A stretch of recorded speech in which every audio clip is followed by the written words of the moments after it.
Hello, hello, hello, hello. Welcome back to Tablebreakers. Tonight we will continue our discussion Magic and Psionics. This is volume 2 of our deep dive into the intricacies and the differences between Magic and Psionics. My name, the only hands down here. My name is Bruce. To my left is Shadow. To my right is Baron G-Rock. Top row, we got Connell the Cigar DM, Jaide, and Mr. Kai. Last week, we're going to just go real quick on last week. One of our members was gone to Gen Con.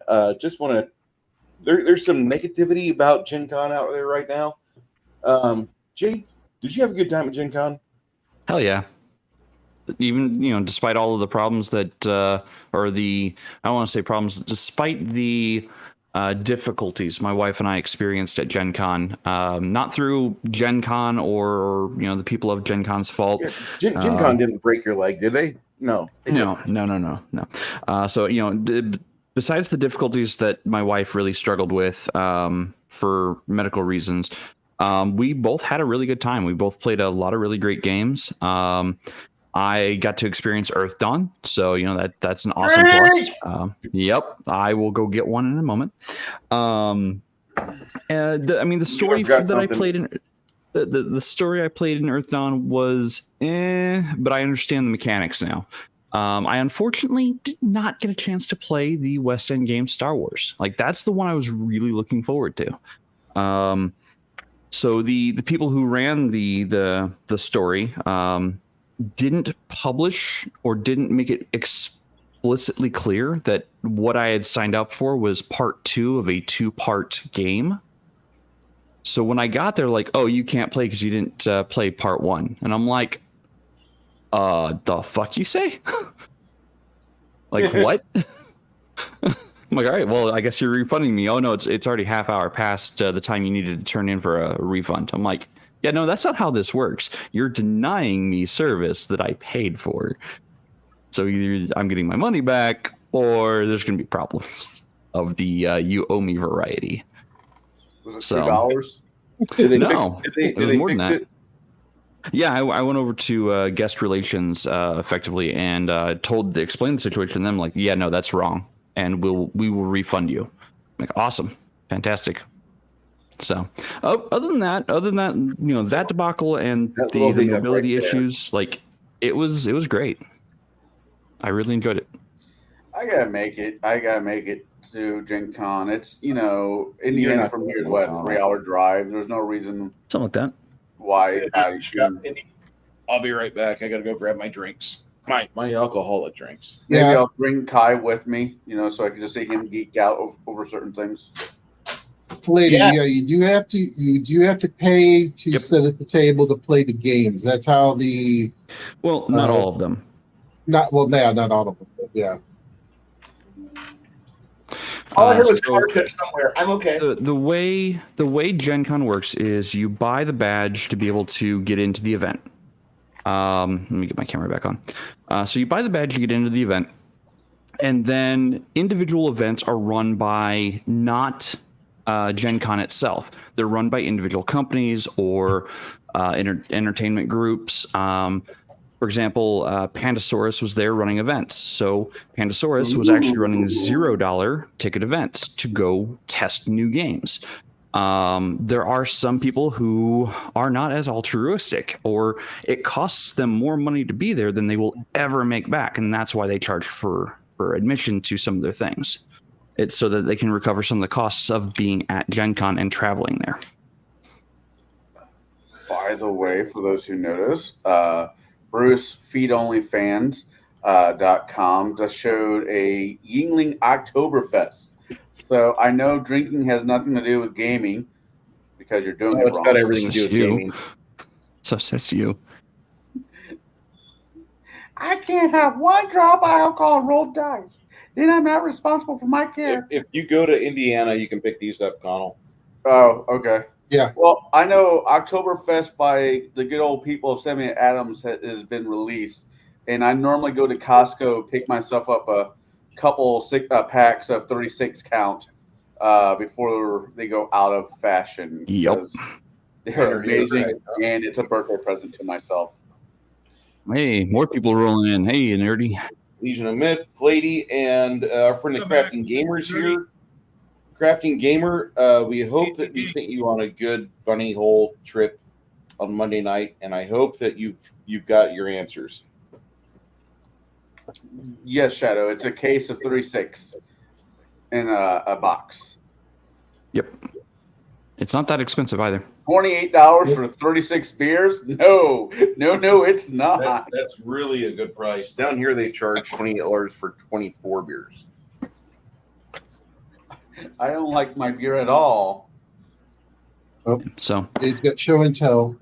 yeah. So of the two games that I tested or played and demoed, this one here, Nightfall, released 2022.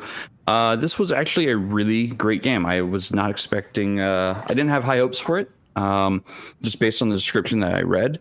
But it was actually really good. And then the other one, this one is actually made here, or the two people who made this game live where I live in Peoria, Illinois. It's called Splintered Lands. It's a deck building game, and it's a 1v1 deck building game. It's got interesting mechanics, and I would highly recommend getting a copy once they have copies available for sale.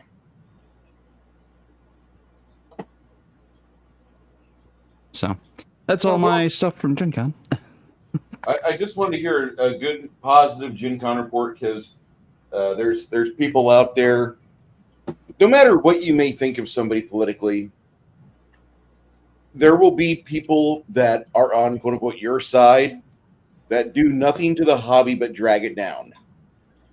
And I like certain things that Pundit makes, but as a person, I see him as he seems to always go out there with this huge billboard, and he seems to just shit on smaller channels, smaller creators. You know, I'm happy that Lion and Rose did well for you, Pundit, but you're not impressing me. And the way you've conducted yourself on Gilded around the basic expert and other small creators does nothing to help your own image, my friend. I really hope that that gets back to him constructively. All right. I wanted to hear somebody talk nice about Gen Con. Forgive me for taking 4.5 minutes for that. Hey, David Gal, how you doing? Okay, so we were talking about Magic and Psionics last session, and I haven't shot my shot on this yet. I've not shot my wad. I still have some bullets I wanted to discuss on this because I think there's a lot of things to cover with Magic and Psionics, which is why it's a multi-evening discussion. But we have to cover it kind of in a broad sense, probably in a larger sense than DM from any of the 5 editions or 6 editions of D&D. I mean, we could if you guys want to, but I think that's a dead end, and I'd rather discuss it in a broader sense. Well, yeah, there's so many games that have quote unquote psionics in them, where unfortunately, D&D, Pathfinder, they don't have a set, this is it type thing. So I think painting, as you put it, with your paintbrush in hand, painting wider strokes on this is definitely the way to go. One person we did not hear from last week because he's at Gen Con was Jaide. So how do you view psionics? How do you introduce it into a game? Kind of like how do you do like the balancing of it? So to me, and I might receive a little bit of hate on this, or people might want to fight me on this, but this is my viewpoint. To me, psionics and magic are two sides of the same coin. It's manipulating cosmic energies to achieve an outcome that you desire. And really, many of the classic D&D spells, especially if we're talking like 3rd edition, there are many spells there that psionics do.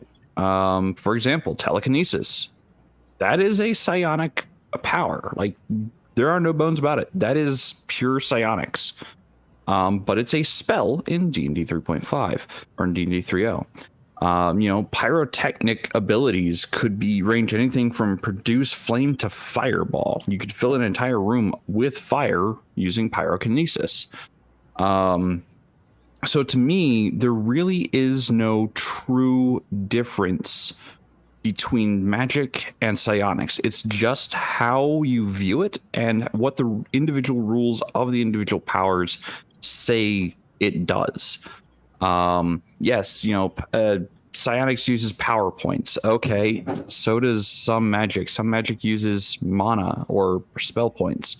Because I don't like the Vancian magic type or magic system, so I always spring for mana points or spell pools, where the players have a little more freedom to cast magic. They just have to prepare. Wizards have to memorize a list of spells in the morning, just like normal, but they get a wider range to choose from than sorcerers. But they don't have to go, oh, I have to prepare Fireball 5 times today if I want to cast it 5 times. Okay, why do that? You've already prepared the spell. You have it locked in your memory. Just spend mana points or spell points for it. As a matter of fact, they put out rules in Unearthed Arcana that are absolutely 100% identical to the expanded psionics PowerPoint structure. Like, all of the points that you spend per spell are identical, spell level versus psionic level, to one another. So really, there's, to me, no true difference. And as Legion Myth says, in Watsi Paizo, sorcerers are just psionics with a different name. Yeah, basically, that's how I view it. Other games make psionics to be a little more powerful or a little less powerful, depending on what they're trying to showcase. In Warhammer 40K, like, I didn't get a chance to play a Psyker. I would have loved to, but a Psyker in 40K can do all of these crazy things. But I believe it's the Eldar don't use true like psionic powers. It's more analogous to magic. And there's that old adage: any significantly advanced technology is indistinguishable from magic. So in my personal games, when I'm running psionics, what you find is when I decide to run psionics, it is a more advanced civilization. We're talking modern era and forward.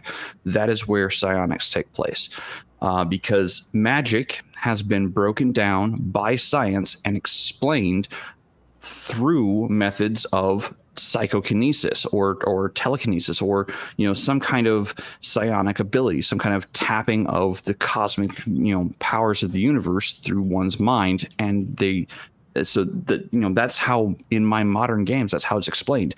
So it's not magic in my modern games in forward, it's psionics. But in all of my sword and sorcery, and even all the way up to about my like World War I era of my game world, it's magic up to that point. The tipping point's like right after that major war where everything starts turning towards psionics, because people are like, hey, we can actually study magic now. We can study like what is actually happening in the energy that is flowing, because we have finally developed tools to do so. So they start explaining magic as psionics. But that's my world. That's how I normally handle it. To me, it's just two sides of the same coin. Yes, Shadow. How do you handle the divine then? So the truly divine. So in my game world, in many of the game worlds I have run, the divine or the gods are real. They do sometimes get involved, especially in my upper echelons of play. If a game goes beyond level 20, you had better believe that the gods are getting involved in some capacity. So because they are real beings and because they do actually have worshippers, their worshippers feed them the power they need to make miracles happen. Are they psychers or are they magic? Yes, the answer is yes, because there are even powers that science can't fully explain, even in the modern era. There are certain elements and certain things that just science can't prove out yet. Like the force of gravity. Like, we know what the force of gravity is on Earth. Like we've studied it. we don't fully truly understand it. Like science is still making headway into gravity physics and gravity science, but so why wouldn't that have some kind of similarity or analogous to the game world, where science can't explain the gods? They know that there are powerful beings in the universe. They know that at one point in time, their hands shaped the very world that the people live on, or that they were ascended beings from mortals into the higher planes of existence. So therefore, anytime you are dealing with the true or powerful gods of the world, they are ascendant beings. They have reached the next plane of existence, and they have a deeper understanding of the powers that move the universe and the cosmic energies that are there. So how does science explain the gods? As extraplanar beings that have achieved such a power and understanding of the universe that no one else can come close to, and they should be still respected for what they are. Okay. So I see there's a question from insert name here. What are your opinions on how to give psionics a flavor that does not make it just come across as another magic? One, psionics, I get rid of material components entirely. They're unneeded. Psionics don't use material components. It all comes from up here and the understanding of how to move cosmic energy. So that's step one. You've removed all material components, including costly ones. You don't need them. Step two of that is to be able to attain the mental clarity to perform some of the upper things. You have to be willing to sacrifice life to do so. Like, you have to be willing to take mental damage to be able to affect things on a much grander scale. Because you're channeling the raw cosmic energies of the universe through you to achieve something. And you had best believe it's not going to do pleasant things to your body. Yeah, in other systems, in non-D&D systems, using psionics, especially without things like a foci or material components, it will do attribute or ability score damage to the users quite a bit. Mm-hmm. And so, as it should. You're channeling the raw power of the universe through your body, like power that is supposed to be reserved for the gods. And that's the whole reason for the material components. Was the material components were supposed to be the sacrificial item. The material components were supposed to take the brunt of the cosmic energies of the universe to allow, and get destroyed for you to be able to do your effect. That's why, at least in my game worlds, the material components were always part of magic. And people who decided, I'm going to take eschew materials. Okay, well, you're taking years off your life. Good luck. Kai had you wanted to say something, Kai? Oh no, I'm totally. I was just liking the idea behind because like the idea that somebody would actually sit down and work through. I would actually kind of push it back a little bit earlier in time when people might start to decipher the point where it becomes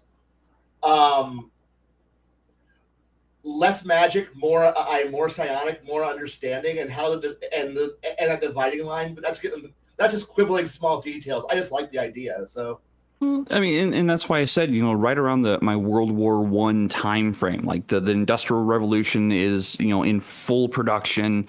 Wars are being fought with gunpowder and cartridge ammunition. And that about that time is when the science breakthrough comes in, and they start boiling magic down to science. Jaide. Yeah. Are all of your gods, like every one of them, even the first god, are they all ascended beings? No. So the first god in my game world, nobody actually knows the true name of the first god. Nobody will ever know the true name of the first god, not until the god reassembles itself from all of its shattered pieces and recreates the universe again. So the first god is a truly godly being. Like, they are beyond any form of understanding, even from the ascended beings. They don't even understand or know what the true god is.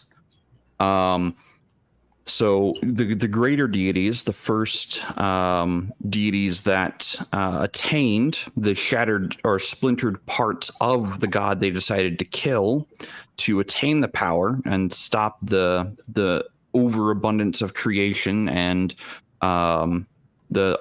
basically to allow entropy to start taking place. The first gods didn't understand the power. They ascended without the understanding, and it started destroying them from the inside out, and they couldn't understand. It's almost a chaos theory reference there, but kinda. But from them, so eventually the first ascended beings were killed, and then the second ascended beings splintered the power even further, and they took on additional shards or elements of those powers. And once you start reducing this ultimate power multiple times, you keep subdividing and subdividing. Eventually, you get to the point where mortals can actually touch the power without incinerating themselves instantaneously. And that is where you get magic, and that is where you get eventually psionics, because psionics is just a further breakdown of the power. So all power stems from the original creator being. Kind of like the way that Forgotten Realms introduced us, like that in at least in the novels, where Mithra or whatever her name is fell. Mystara. Yeah, spell plague. Yeah, spell plague happened, and there was this freakish section of people that could actually use it, and they were incredibly rare. For like every 1,000 person that could do magic, there's like one of these guys that can do mental magic. And I thought that was really kind of cool. I mean, if I ever introduced it into my own world, I'd probably go that route. Sure. Where, great, you're a wizard. Go stand in line. Oh, you're one of them. Wait right here. So yeah, so I mean, like I said, to me and my game and how I run things, that's how I run Magic and Psionics. And eventually, at some point, like after like post-industrial revolution and post-war, like that's when the two start kind of happening at the same time, and people don't understand they know there's a difference, they don't understand the difference. They see people casting spells that should require expensive material components, and they're like, how the hell are you doing that without expending, magic, the components? And like, oh, I don't need those. But how? I can't tell you because I don't know. I don't understand it myself. Democratic Union. I understand. Yeah, insert name here had the same idea I did. So Jaide has the first cosmic being like Ao from the Forgotten Realms in his campaign. Kinda. Ao is kind of like the god of all, but even though he might get worshippers, he gives out no spells. He gives out no special powers. He's just there, and that's it. In a lot of ways, that's kind of what the creator being in my game universes as well. They are there. They do still exist, but they exist in all things. So they don't actually. Their consciousness was unraveled when they died or when they were killed, and I'm putting air quotes there because the true creator being can never actually be killed. They can only be broken into parts to be reassembled again at some later time. That doesn't. Great Deceiver. What's that, Kai? The Great Deceiver, the old ones, the Catan. You gotta break them apart. They're too evil. I do have those in the world, and they are locked. I do have those in the universe, and they are locked away. Just no more elder dragons. The shards, the shards can never be reassembled. My only request: no more ancient elder dragons. Those were the first. Those were the first to kill the god, and they took the power. Yeah, they're a little bit of a pain in the ass. Yet on purpose. So I mean, Charlon was less of a pain in the ass than these things were. I almost pulled out a Skeksis reference. I'm sorry, guys. I didn't mean to do that. Any other questions you have about my view on psionics? Any specific details you want? No, I got one. No. Sure. So me and you, I started gaming with you years ago. You were very much in my first campaign I was ever in. You know my play style. And That would for have been 2007. And for that, I'm sorry. You really should go get better friends. Who says I haven't been trying? Yeah, fair enough. Just kidding. Have you been outside lately? Yes, it's Much grass. Lately, it's been pretty nice. It's been like 70s, 80s, and only rain a couple days. Last week was, or no, I'm sorry, 2 weeks ago was absolute hell. I'm not going to repeat that one. But my question is, knowing my play style, is like, hey, Jaide, I know you're thinking about doing another campaign. I want to do something a little bit different than I've done before. I want to play a psionic. Okay. Now, this question actually has been brought up to Jaide by a few other people, and the magic answer has always been no. What's that? But how would you bring me? How would you introduce me? How would you, introduce me into the concept of playing a psionic? So, first and foremost, if I'm going to allow psionics at the table, everyone's going to know above board that psionics are playable. First and foremost, everybody's going to be briefed on the yes, I'm going to allow psionics, or no, I won't. Secondly, if I'm going to allow psionics, depends on the game engine I'm running. If I'm running D&D, you've got the expanded psionics handbook, and I'm willing to work with you to make sure that the game doesn't get too far off the beaten path or off the rails down the crazy path. But I'm going to be doing things in the background that you are going to be unaware of. Like every time you use a psionic power, you are shortening your life. You are expediting your presence in front of a great old one or in front of a cosmic being who finds you tasty with ketchup. Yes, Kai. Question. If I was to use tools, implements, and other things to byproduct as like foci to mitigate that burn and sacrifice of life energy, would that be allowed to work with psionic powers? So you would be reverting back to basically how magic worked by expending expensive components. Yes, I would allow that. Like I would allow the item to take the brunt of the damage, but you would get a lesser effect because it's not life energy that is being used. You know what?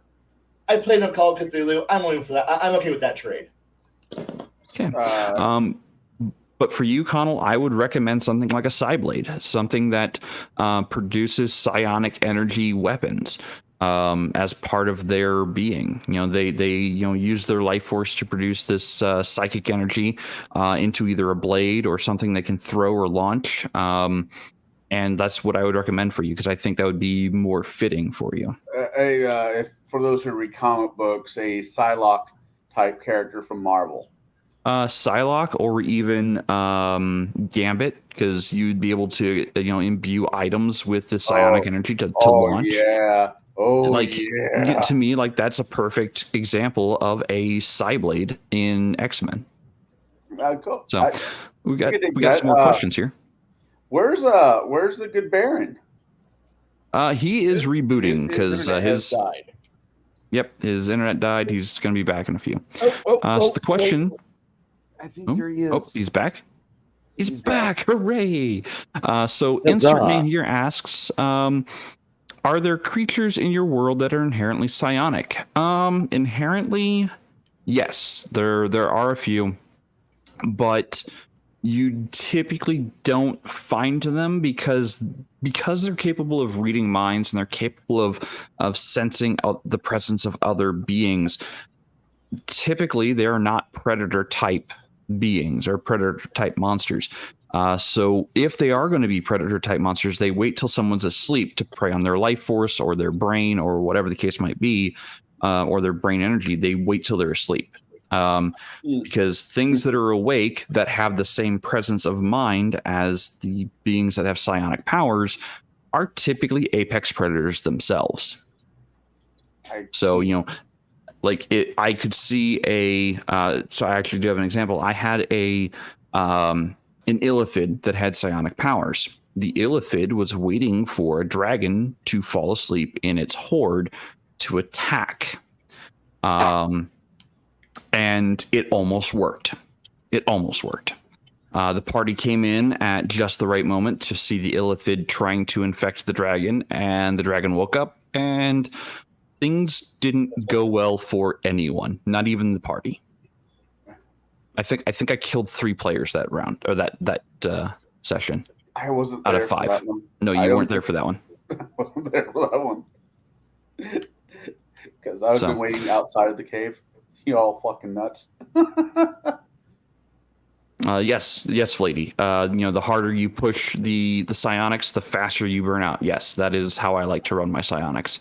And Legion of Myth psionics expend your HP, life power. Magics costs someone else's life force. Yeah. Or something else's. It doesn't have to be someone. It could be something else's life force. Question: if psionics require life energy, are there any gods with psionics? Yeah, they feed off their worshippers. I would almost think they all have them. Yep, they all do. Well, because so again, bring it back to how I view my game world and my game universe. Cosmic energy is the reason for life. Cosmic energy is also the ability to, if you are able to reconstruct and focus cosmic energy, you are able to do magic, and eventually you're able to do psionics. But it all boils down to life energy. That's what cosmic energy is. It's life energy. It's the life of the universe. And the fact that, there are gods out there that, as people worship them, they attain more life energy of the universe or cosmic energy to do miraculous things. I mean, if you have to pray or worship or whatever word algae you want to use to give your deity power, I imagine that would kind of be considered a psychic ability. I mean, you're feeding his will by using your thought processing. There are nuances there. We don't do nuances here. What are you talking about? So no, I'm happy to continue on this subject matter. So hopefully my thought process on this is at least somewhat helpful for some. I know I've got a very skewed view compared to how a lot of psionics seems to be written in game manuals elsewhere. It's just I started in D&D 3.5. Well, I mean, like I said, I started it in D&D 3.5, and I kept going with it. And eventually, when someone's like, "Hey, I want to play stuff out of the Psionics Handbook," I read through the Psionics Handbook. I'm like, "Okay, here's how I'm going to do it." I like the stuff there, but I don't like how it's done. So this is how I'm going to do it. And I ran with it ever since. Every table I was at, including yours, the hot answer was always just no. There's a question from Cracking Gamer. Sure. Talking about, are there any gods that use psionics? I did answer that. For my campaign, typically the atheist mindset is the ones who've rejected the deities because they've started on their own path. And typically that leads to psionics, not really magic, more psionics, but some demons or extraplanar entities will have psionics as well. Nice.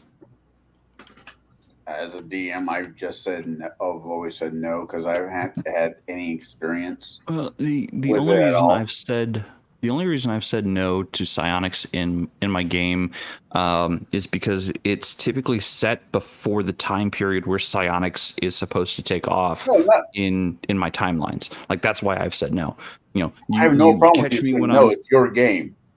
You catch me when I'm in the mood to play more modern games or even like sci-fi games. Oh hell yeah, psionics are on the table. So if we play But Magic's not. Starfinder, I'm not. I own the books. I'm considering selling the books. I don't like Starfinder. I hate the bloat. The bloat is ungodly. They're coming out with let me know when you're Starfinder gonna 2. sell They're going to yours fix so I it don't all. You sell want to mine buy at the that same now? time. Nope. I don't know. Go ahead, Shadow. I was just telling Jade, let me know when you're going to sell yours so we don't sell ours at the same time. Right. Well, I was just gonna take them over to a game store and just sell them for a pittance because I just don't care. No. I would like store Well, credit, maybe please. I will buy them. Maybe I will make an offer on them. We'll see when that day comes. But yeah, I have heard that Starfinder 2 is coming out. I'm not thrilled. So I'm playing Starfinder. Yeah, I'm playing Starfinder right now, first edition, and it's like, yay! It's a game. Bloat is bloat. So, anyway, I've never heard of somebody enjoying their Starfinder game after 4 adventures. I'm just hanging out with friends. I mean, it's not the topic for tonight, so I'm going to leave off on that one. My bad. Games we play to hang out with our friends. We'll be covering that here sometime. I mean, if you want my honest opinion of Starfinder, I will give it, but it's not going to be pretty. Nope. I have an idea. Shadow, I haven't heard a lot from you. If you've got any extenuating thoughts on what's been put on the table so far tonight.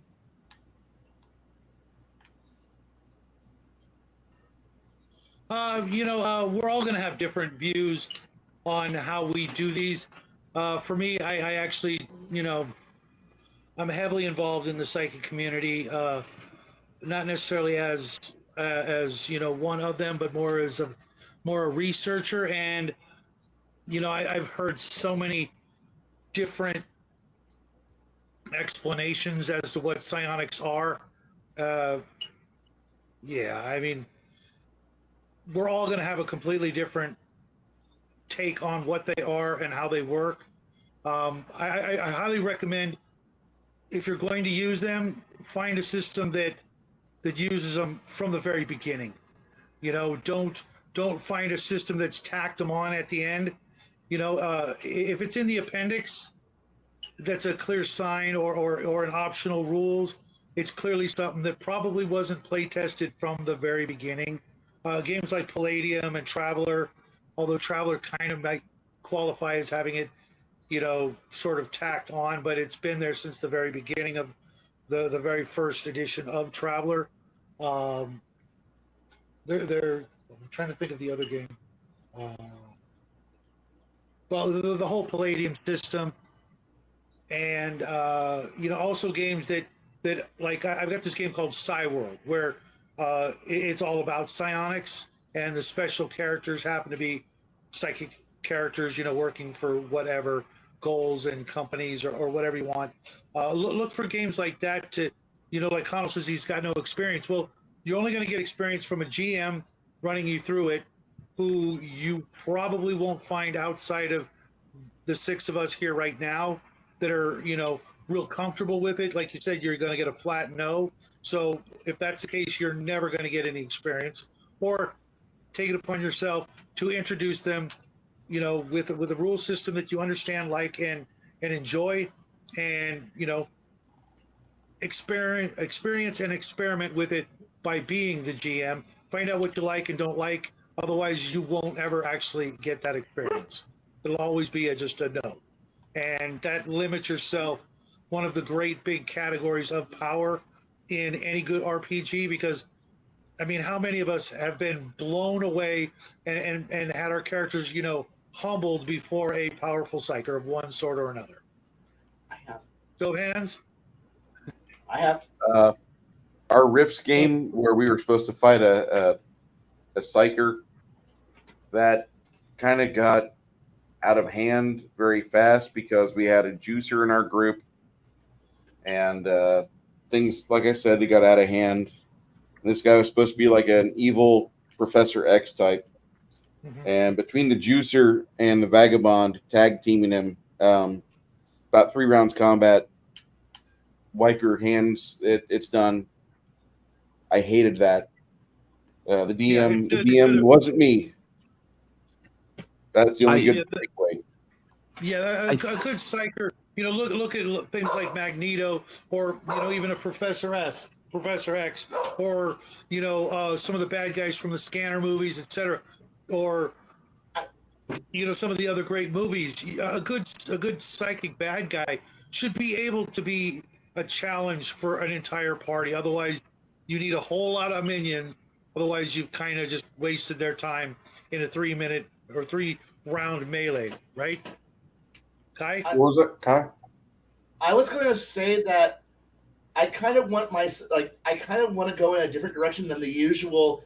I do a cool special effect or do the Magneto explosions because I can throw a car at you with my brain and all that stuff. I kind of want to aim, I would like to see more things aimed towards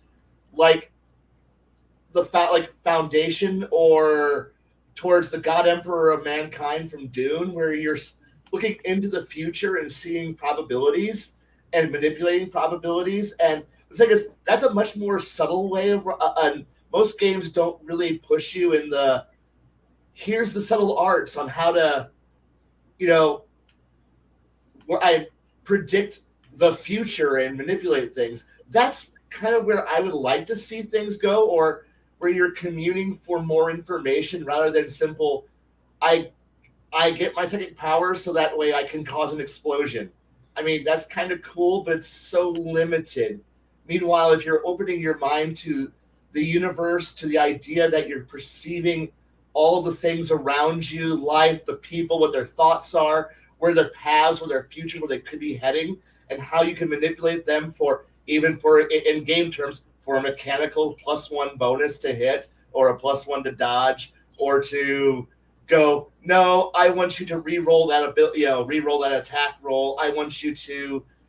I'm giving you penalties and giving me bonuses. I like the idea of playing like a chrono, it's the idea of it's not really chronomancy, but you're looking at the stars and the alignments of everything, and then picking the right path.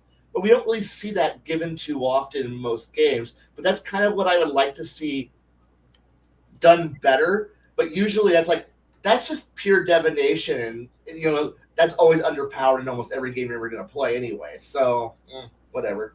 I guess the best example of running into any creature that has psychic ability in a D&D campaign was a campaign that Kevin Ayler was running, where we ran into a mind flare. We ganked it, and one of the party members left the apartment because I was trying to eat it because it was an evil campaign, and I saw calamari. I think we had a game master, or I had a game master that tried to humble the party with a psyker in Warhammer 40K. But the character I was playing was this kind of hodgepodge together dual gun wielding Inquisitor, or Inquisitor in training. And his name was Thaddeus, and you've all heard the rule that was made because of this character. The psyker lost initiative to me. I went first, and the very first thing I did was I plugged a round into its head.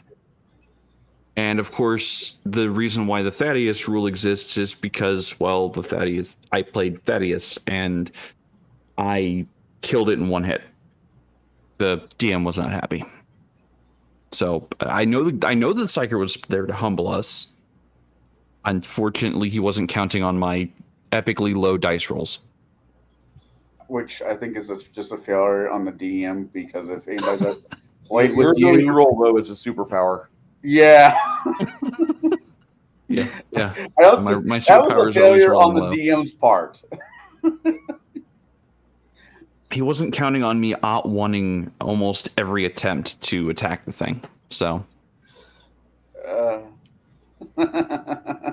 God. Well, you gotta make better villains. or find a way to nerf me very quickly. That is a conversation for a whole different night. How to make better villains. We typically Yes. nerf Jade by just giving him die rolls. No, we nerf me by playing games that you have to roll ascending, not descending. So anything that says roll equal to or above, that is how you nerf me.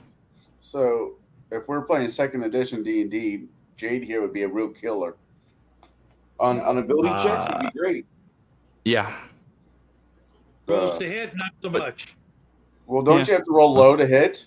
No. No. Oh. You got to roll high. It's roll high, but you're trying to hit armor class 0 or to hit armor class 0, Thaco. And your armor is, or your attack roll, you've got to put it through a matrix to figure out what your attack roll is compared to the enemy's armor. There's a reason why a lot of the D20 community moved to ascending armor class. It was just faster than the matrices. I like both, and I recognize, but I do appreciate the ascending armor class. As do I. No, I don't have to explain it to somebody in algebraic terms. It does make things simpler. Yeah. I hate having to make things simpler. I really do. But if I don't have to explain that, there's something to be said for brevity. I'm waiting for Max to chime in. Like, yeah, wait for the chat to disagree. There'll be a fight. I mean, so the thing to say, the brevity is such a needed thing, especially when game rules, or game mechanics, or powers or feats or spells or whatever, they get so long-winded and they go into the absolute minutia of what it's capable of doing and not capable of doing. It's just like, I just wanted to cast a spell. Like, I don't care about this 3-paragraph block of text. I don't care. I just wanted to cast a spell. Like, that's all I wanted to do on my turn. Exactly, nerdy ogre. Yep, keep it simple. Anyway, so yeah, I think I've hogged most of the camera time, and I apologize. No. Well, you weren't missed- here you last missed time, the- so we had to make up for it. No, okay. I didn't mean to interrupt you, Shadow. Go ahead. No, I was going to say, he's done, so now he can be quiet for the rest of the show. No. No.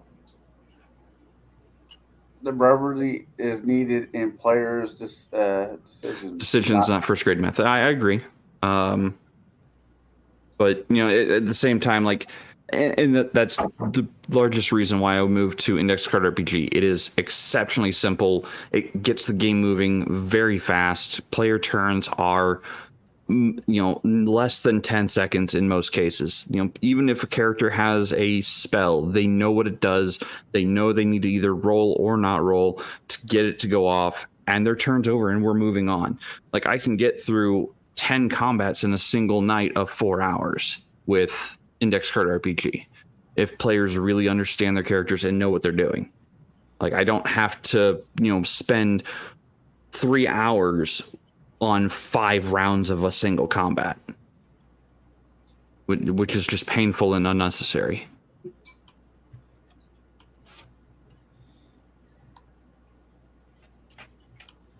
I'm trying to think of any game. I mean, I play in Warhammer Fantasy, but no one's done, at least not in I know of, has picked up anything involving using psychic abilities.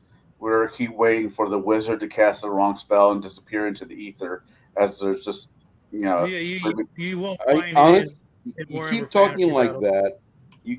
or I'm RPG. sorry. Yeah, you won't find it in Warhammer. There will never be that kind of psychic.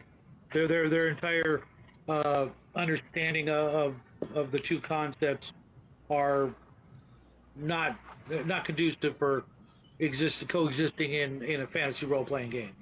As a matter of fact, the same spells are and abilities are by game rules and definition they're completely different things, but in actuality the same thing. So you can't have both in any Games Workshop product. Gotcha.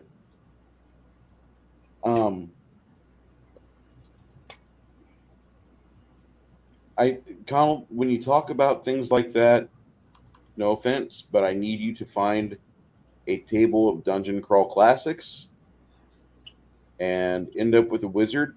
You won't start with a wizard. You'll start with a regular person. If you make it to a personhood where you're first level at something, find the player that's got the wizard at the table and ask him to trade you characters, if you can trade characters. And then you can go on your aberration hunt, which eventually you end up hunting yourself because you turn into an aberration just after a period of time in DCC. Oh, you're a caster. Great. Paladin looks at you, sharpened sword. Keep thinking that Nietzsche quote: "Those who hunt a monster are often the ones who become them. For you stare long enough into the abyss will stare back." Well, that kind of happens in DCC because What does that look for, Shadow? the That DM. was two separate quotes mushed into one. Barely Yeah. comprehensible. It's a spoonerism. It is, and it works. I won't go there. Only because it does. Spoonerisms. A spoonerism. I've never heard of a spoonerism. They're fun. A spoonerism is when you actually mix up reverse or mix quotes up around. So it's actually hilariously bad. So basically, since we've known him, Connell's been speaking spoonerisms Yes. the whole time. Yeah, that's probably true. Yeah. I'm just giving you shit, buddy. As long as they don't turn into that bar guy, the bar owner from Boondock Saints. You pretty much are for gaming. Fuck you all. No. Never seen the movie, Connell, so You bring it out yourself. Wait, Yeah, you'll need to do that. Shadow, you just said something very important. Say it again. I've never seen the movie, so I don't know what the hell you're talking about. Oh, I know what my guilty pleasure pick is going to be now. It's a good movie, though. It's not a bad film, Shadow. It's the first one's really classic. good. The first one's really good. The second one is kind of like if you really like the first one and you want to know how it ended, you could see it. I don't recommend it, but the second one is there. Yep. It's one of my favorite movies on St. Patty's Day. The first one's great, yeah.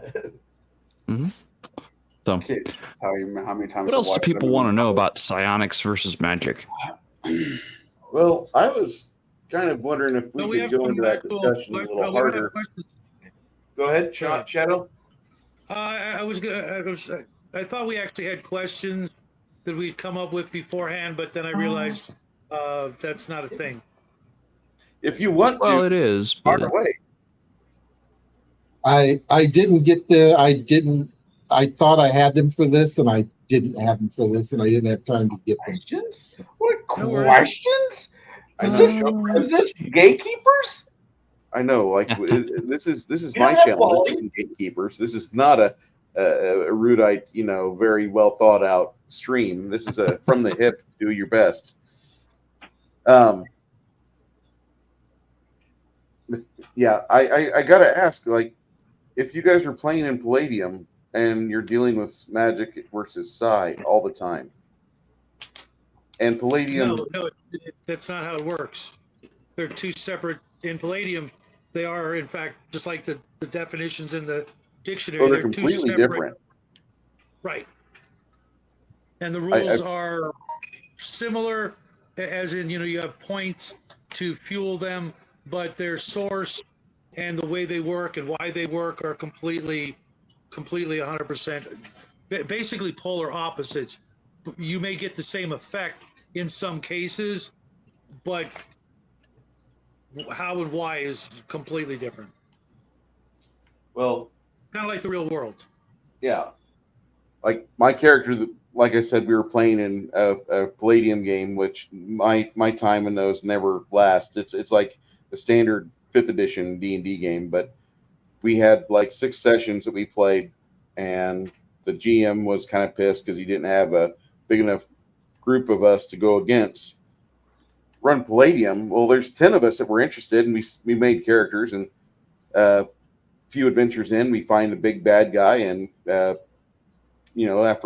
one lucky shot from Sergeant Hartman, that was about it. It was over, and we never played it again. But my poor little ley line walker, there was like 5 or 6 combats that took place in that campaign, and because of my inability to roll high on initiative, I never saw combat.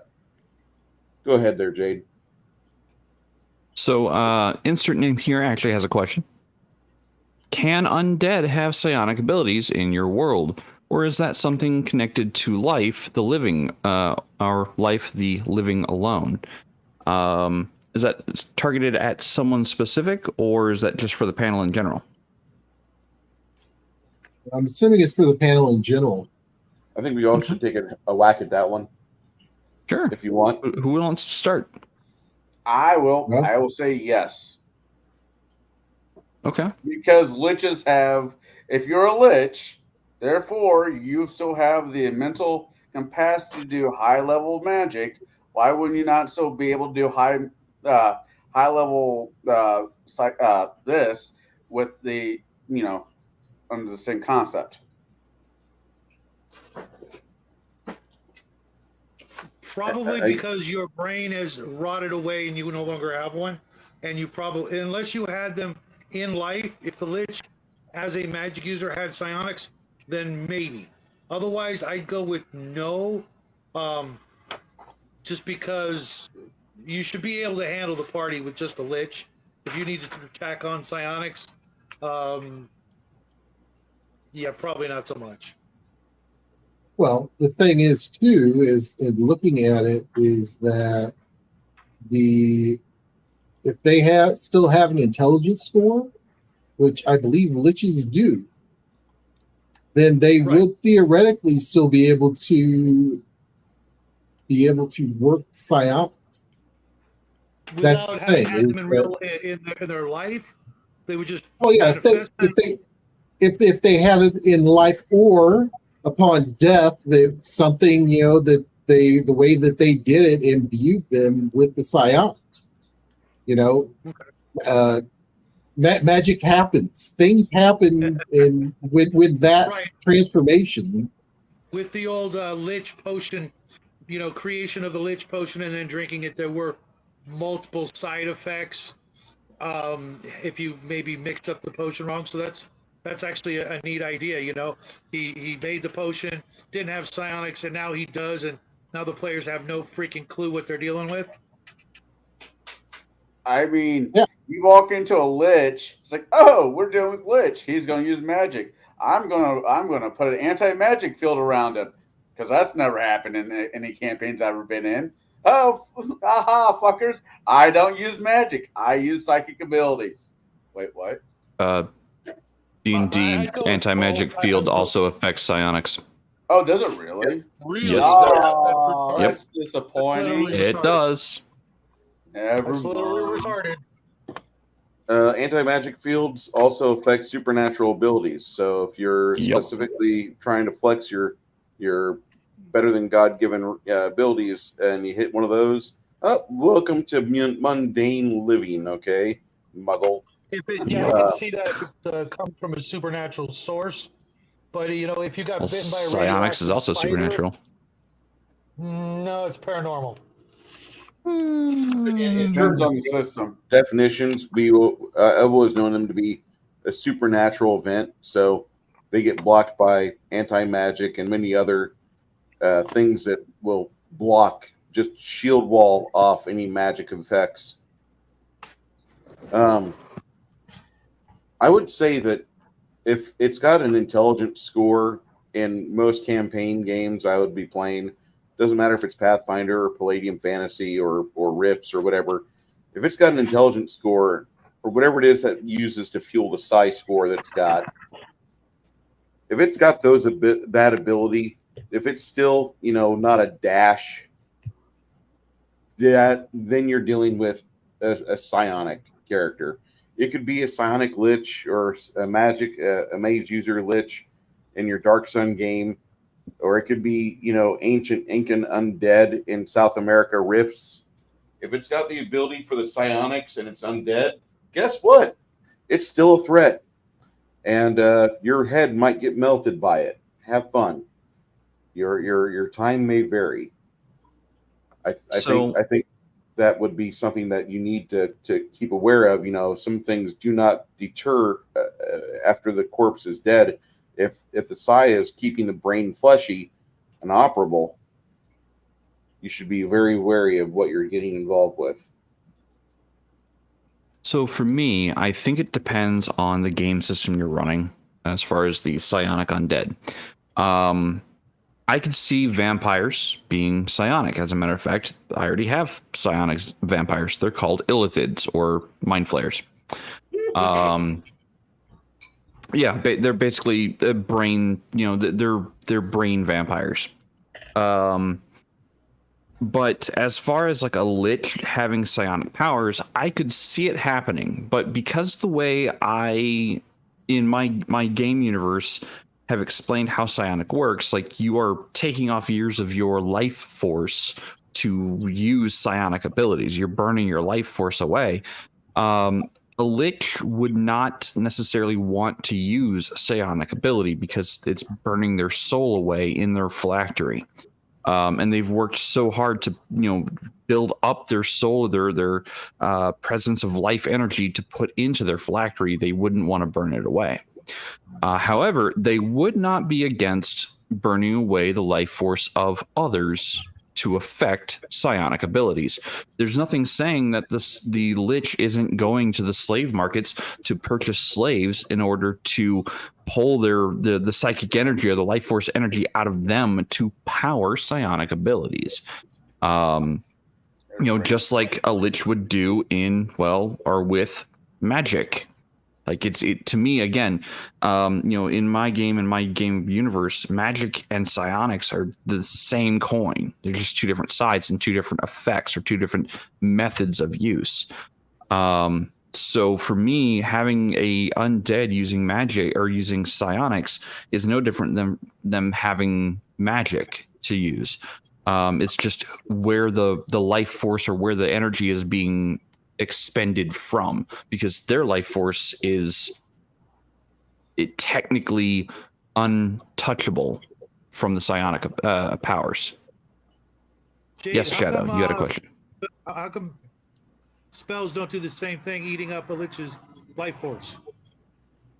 So liches are still bound by the material components aspect. They still have to have material components to cast spells.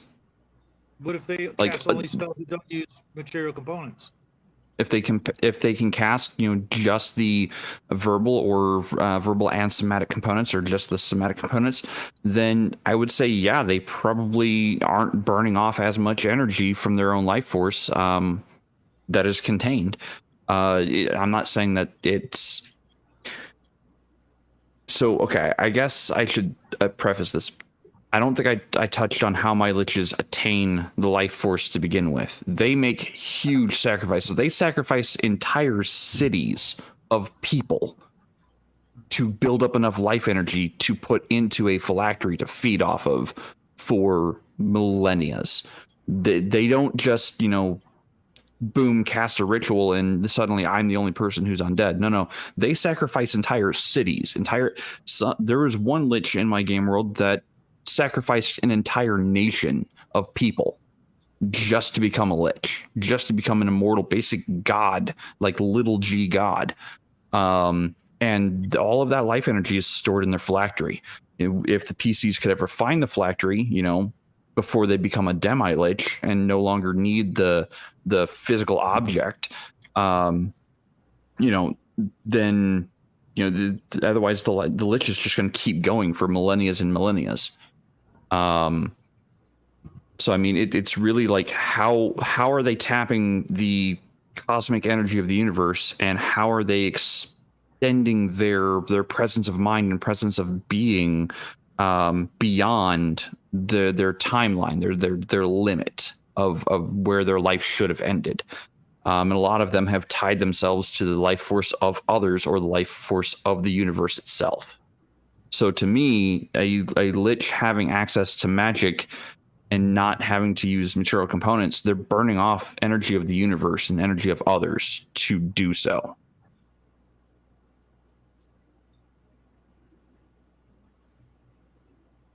Can agree with that. I can take that. I don't, but Yeah. that's why we're here. Yeah, Well, I mean, differences of opinion can be good. It's very different from everything I've experienced ever. But Sure. that's what makes you you. Well, I'm actually gonna throw out something that's similar to the Lich, which was, if you look at the movie Harry Potter, Voldemort split his soul into several different phylacteries, and he was still able to do his magic. He was still able to, had enough wherewithal and still had enough power to still be just as formidable as he was when he was quote unquote alive. So because if you think about it, Voldemort was basically a lich for all intents and purposes because of the way the Horcruxes were and everything else. He split up his soul or his life force up and to keep himself going. Yeah, I made the same comparison a couple years ago. My wife and I just recently rewatched the entire franchise, minus I think it was Goblet of Fire.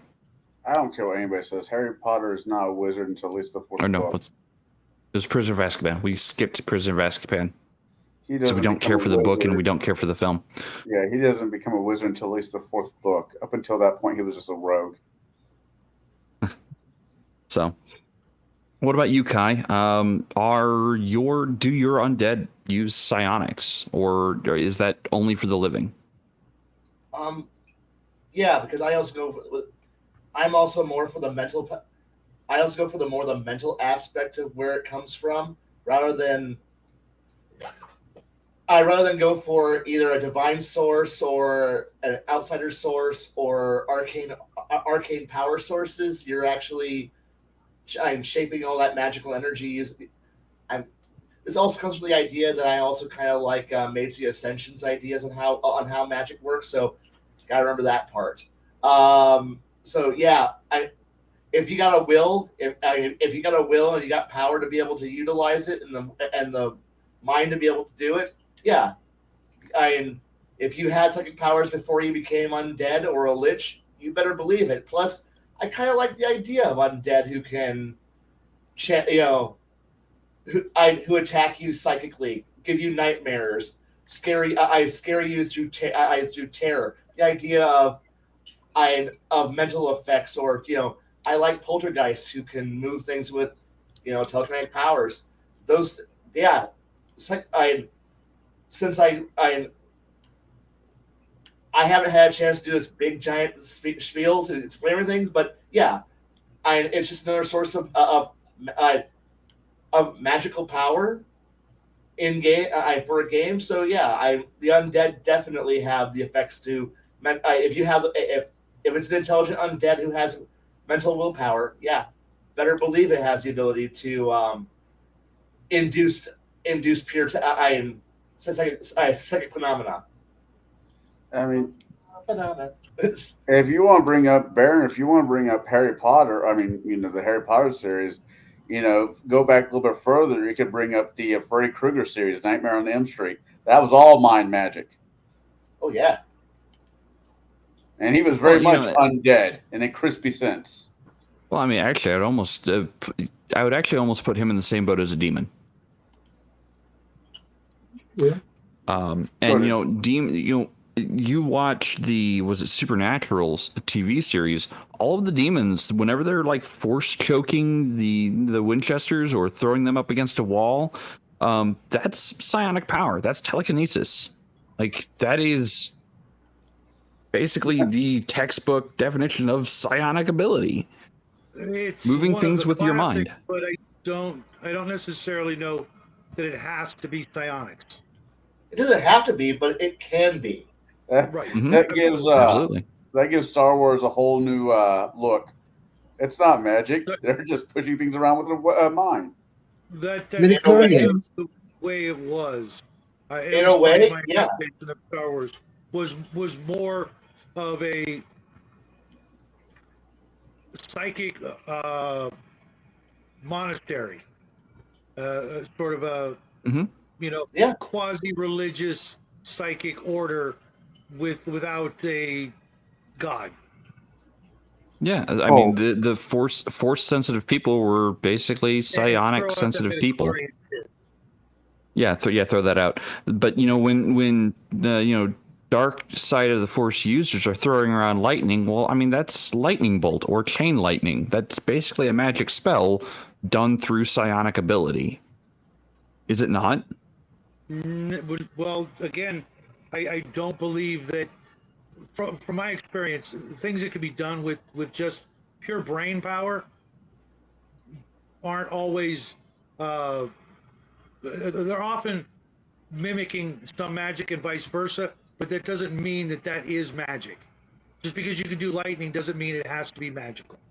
That would really limit whatever the limits on what can be done psychically and magically, because then you would never be able to use telepathy or ESP as a spell, because that's only a psychic ability. They can cross-platform, so to speak, but that doesn't mean it's one or the other.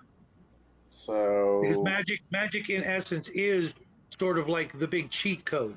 It allows you to do literally anything, which means it would include emulating psionics. Go for it, Kai.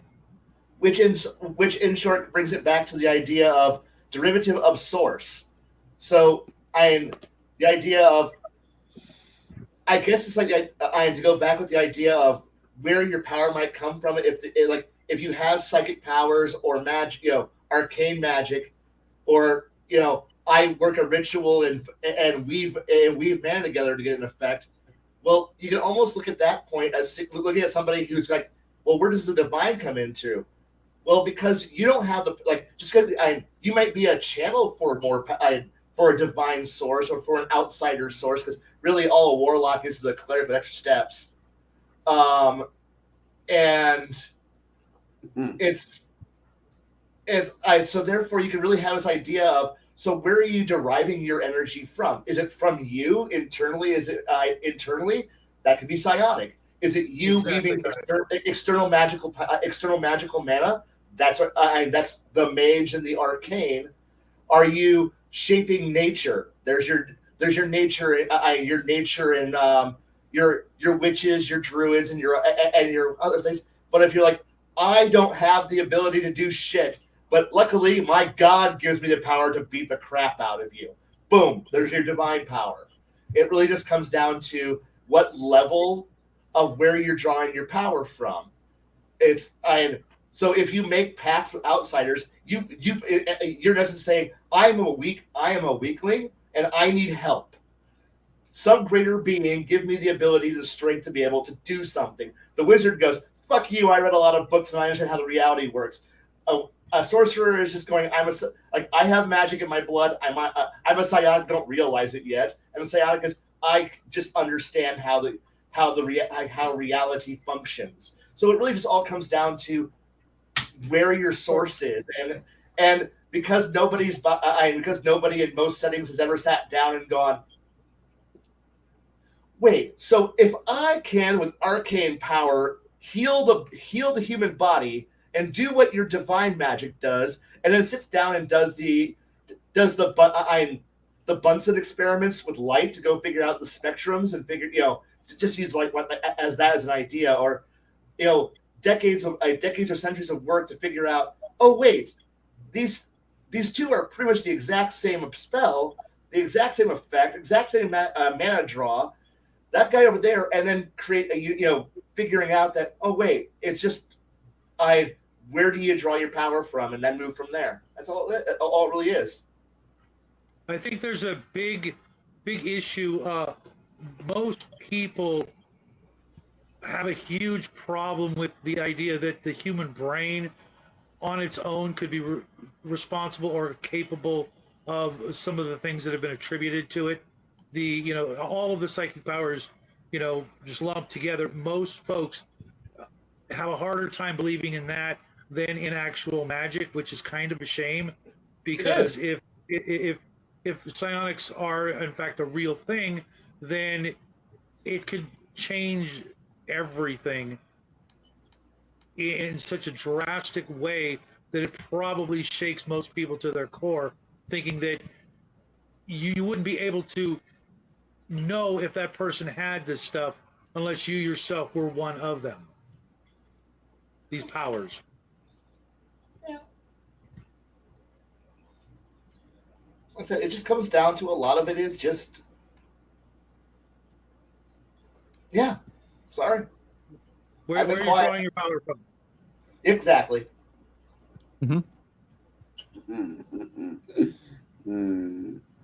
yeah, that it goes right here with what Six Nations says is that middle affinity and discipline requires both magic and psi kind of overlap for tabletop and fiction writers, and GM separated into two, which is true. Yeah, I mean, yeah. I think And they the do only that reason, for simplistic sake of, because again, I strongly disagree that they're the same thing. Otherwise, the gods themselves would just eliminate psionics altogether and say you're not getting it. You're the potential for power is too much that it would rival our own, and we're not allowing it. I don't know. At that point, the question would be that would also I point towards why mankind would actually rebel against the gods and take. Because they could. Well, it's that need for free will and self determination that might it's like you don't need it all at that point. You don't need an evil being to go out there to do it. You just simply, why are you telling me this shit? I don't know where it came from, but there's a quote that I really love. I don't know if I would trust a god that would want me as a worshiper. So Flady has a question. What's that? Flady's question is: so if magic and psionic are the same, or is the same magic? Sorry, hold on. Let me reread that. So if magic and psionics are the same, is magic just the watered down discount version of psionics? And is the high end ascension version? Oh, and psionics is the high end ascension. So I'll field that one first, because I do consider them one and the same, or the two sides of the same coin. My magic is actually not the watered down version. It is the version that's actually can be more powerful, because you are sacrificing things to do the effect. Especially anything that has costly material components, like miracle, wish, resurrection, whatever the case might be. If it has a costly material component to it, there is almost no psionic equivalent for that. There is no psionic equivalent for miracle. There really isn't. And you are petitioning a greater being to achieve that miracle. So you're relying on their power to do it. Same thing with almost the same thing with Wish. You just happen to understand the cosmic energies of the universe enough to reshape reality in such a way as to have the wish come into effect.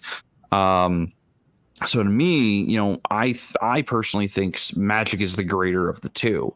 Even if they are technically, for me, the same thing, it's just people aren't willing to sacrifice their entire pool of life to achieve a miracle or wish once they get, once they have greater understanding of psionics. Because again, you're burning your life force to, effectively make psionic power work. At least in my games. So if you want a wish or a miracle with psionic power, you're probably going to sacrifice yourself to do it. Jaide, where did you come up with the concept that psychic powers actually eat away at your life force? Because I've never heard of that before in all my studies. So just from media and from no, actually, it's mostly media. Like anytime you see someone who's using psionic powers to get the nosebleed, okay, they're damaging themselves to do the psionic ability. So if you're damaging yourself and you're trying to work it like a muscle and you're trying to gain more power and you keep damaging yourself, that's the payment. You keep causing yourself internal scars and bleeding to have the psionic effect happen. So to me, that's the sacrifice. That's the start of it. So the minor abilities, as you start gaining power and you start gaining understanding and becoming more powerful, it may not require as much blood as it did before because the scars are harder to break through. But you are paying something to get something in return. Is how I kind of view it. And that's how I also view Magic. You pay X to acquire Z. In psionics, you're paying X in life force to acquire Z outcome. Shadow, me and you both reviewed like last season of Stranger Things. And every time 11 did her psychic ability... It's purely Hollywood. Trust me from having seen... It's all purely Hollywood until somebody can prove... what was it? Magician back in the 1920s. Harry Houdini. Harry Houdini has a wage, one would put it, out there. If you could prove that you have psychic ability or you can speak to the dead, go to his foundation that I believe is still up and going, say a magic word, and you'll get $1 million. No one's cashed it in. Well, actually, yeah, they did. When was that cashed in? They cashed in the 1930s. There was a seance a lady did, and she got the word. She went to Houdini's wife, and she was the one that actually had the fucking talent. Right. I've never seen anybody get a bloody nose, and I've seen people do crazy stuff in the real world. So for me, that's just Hollywood. Okay. And maybe this is where I'm going to stop you because I'm talking about a game. No, I'm talking about a game that has rules, that has mechanics. So, I separate, anytime I'm playing a game, I separate the real world entirely. Like, I am influenced by media, sure, but anytime I sit down to play the game or anytime I sit down to conceptualize something for the game, I separate the real world entirely. I don't give a shit about the real world whatsoever. I'm playing a fantasy game and my players are there to have a great time. I have to have some kind of mechanics in place to keep things fair. I don't give two fucks about the false god called balance. I'm there to keep things fair. And you have to pay something to get something. That's what makes it a game. I'm going to pay you money for that. I'm going to trademark the false god of balance. I'm not the first one to say it, though. My inner Jew is going nuts on that right now. We're going to make thousands, says the Apagus. I'm actually not the first person to say that. Nerdy ogre, the problem you have with my way of magic is that it's the same thing. And that's fine. Like you don't have to agree with me. That's the great thing about this panel is we all have differences of opinions and we all have different ways we do the game. And I'm more than happy for you to have your own method of psionics and your own set of rules for psionics. Like that's awesome. Hey, Shadow, we will discuss Ingo Swan and remote viewing at a different time. Okay, we will. Because there's a lot to unpack with that. No, it's just I was just curious as to what inspired him to come up with that because even in most of the fiction I read, it's not quite that way. It's usually a how do I put it? It's usually done differently, but the two examples which I can recall immediately about the nosebleed is the book Firestarter, where the young girl's father had that happen. Right. Every time he did something, he had to fucking wipe his nose, both in the old version with David Keith and the new version that I have yet to see, but I know they brought back the nosebleeds, and he keeps giving himself the pinprick hemorrhaging. So one of these days he's going to have a brain aneurysm. The other example that I can bring up from fiction would be the Fantastic Four. Sue Storm used to do that when she would try to stretch herself out a little bit too far, doing something a little bit too big. You're not supposed to do that, sugar. And there she is with a steady flow. That's what era of Fantastic Four? Like more I modern? want to say the mid '80s, and then they had the crappy movie with the blonde-haired girl that I can't remember. Eventually, the Johnny Storm guy became Captain America, but I want to say it was 2005 or 6. Yeah, Christopher Evans. Yeah. Yes, because that Sue Storm, she had nosebleeds when she did things a little bit too hard. And so does I believe so does I believe Jean Grey has the same thing happen to her occasionally. Yep. Professor X has passed out from using it to going too far. So there's definitely some kind, like in media, there is always some kind of cost.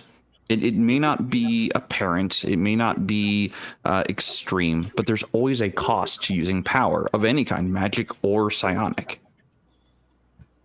Even if it winds up being cheap.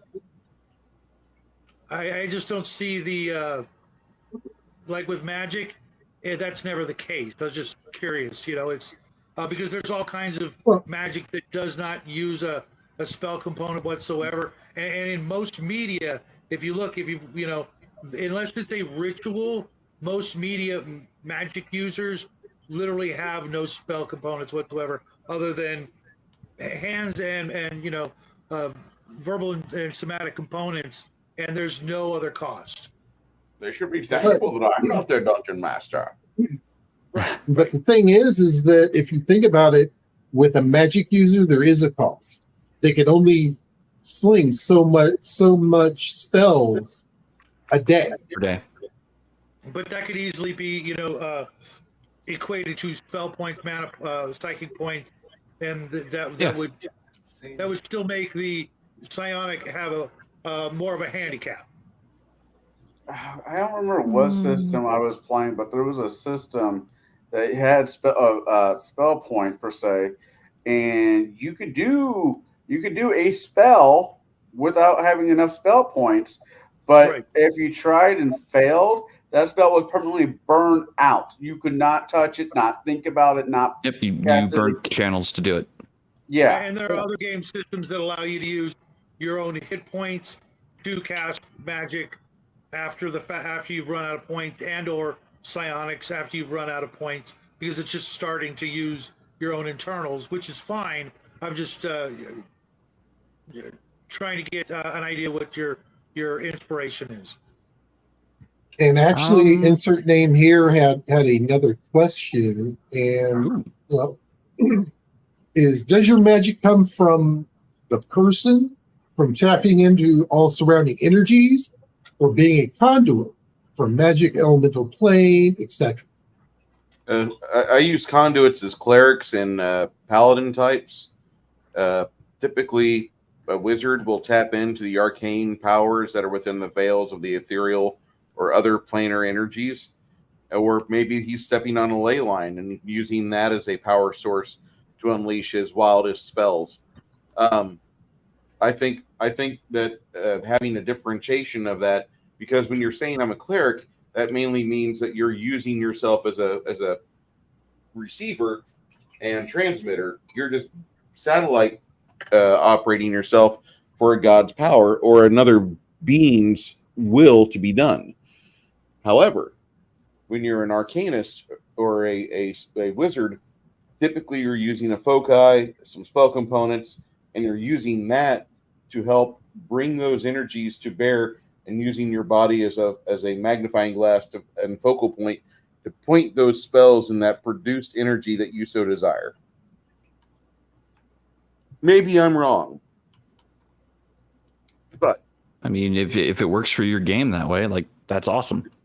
And psionics is basically somebody that's like, I'm going to have pinprick hemorrhages. Let's go. For me, magic is the actual rules and laws of creation.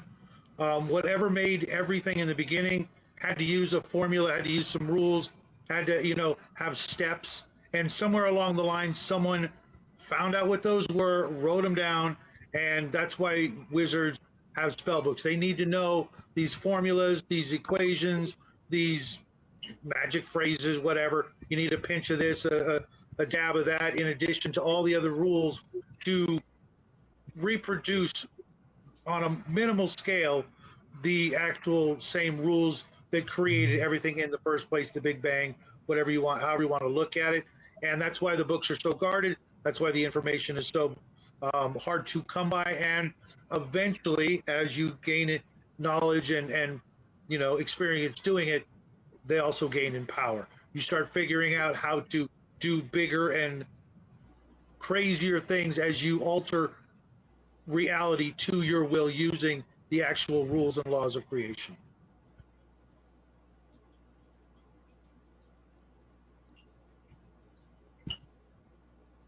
Anybody else? The way that I see it is that it's an innate ability you're born with. Basically, it's a power within you, and it just grows with experience of using it. It's like a muscle. You got to flex it, make it stronger. On the magic side, with that, even with the clerics are bound by a divinity, and even if you think about it, even druids to a point are bound by a divinity of quote unquote Mother Earth. That's whom they worship. That's whom they get their lending of power from. But they have to have some kind of born innate ability in order for everything to work. So with like a cleric, druid, paladin, they have to have some kind of innate ability to be able to harness that magic in order to use it. With them, it's a little bit different because at that point they are, like Bruce said, they're a conduit. They're the energy is funneled into them, and then they push it out. Whereas, the way I look at, your mage types is that, it's literally a muscle that, they have to flex in order to become stronger, to be able to, do, the extraordinary things that magic users can do. So, Baron, do you prescribe to the concept that not anybody could become a wizard just by getting a hold of a spell book and being taught? Correct. Okay. That's where I'm going to disagree. I think so if anyone gets a hold of a spell book and they actually put in the time, the effort, it might take 10, 20, 30, 50 years to understand it. But if they put in the time and effort to read through a mage's spell book and understand all the formulae and all the mental focusing techniques, I would say yes, they could become a wizard. But it's going to take time and energy. It's not going to be an overnight thing. I don't want my fighters being able to go, oh, I picked up this magic book. Now I'm magic. No, that's not how that works. And I will tend to agree with you, Jaide. Yeah. Because one of the things so many game systems allow any player character to switch professions at the drop of a hat. So it would seem to me that, there's barbarian who suddenly decides he wants to be a wizard and can do so. Nope. Well, I know, but there are game systems that allow it. I tend to agree because otherwise Magic wouldn't have had some of the fears attributed to it, because you'd basically be born with a mark or something, and they would know this guy can be a wizard. Oh, but Susie over here, she can never be a wizard, so she's fine. Well, the thing is like with a barbarian, the only caveat to that is I could foresee them becoming a druid. That they may have that conduit in them. They may not know they have, that conduit system in to be able to, something profound happens. I mean, they're not going to be like on the same par as, someone who's been studying it and knew that conduit was there, from the beginning. But, barbarians do tend to prescribe to the whole thing of taking care of the land, not over, for instance, not over hunting, using what they have on hand, recycling, materials as in, fallen wood. They won't necessarily chop down a tree if they can find enough wood that's fallen in order to start a fire. That's something that's innate within a barbarian. Yes, barbarians can fly off the handle at a moment's notice, granted, but the big thing is having that conduit available.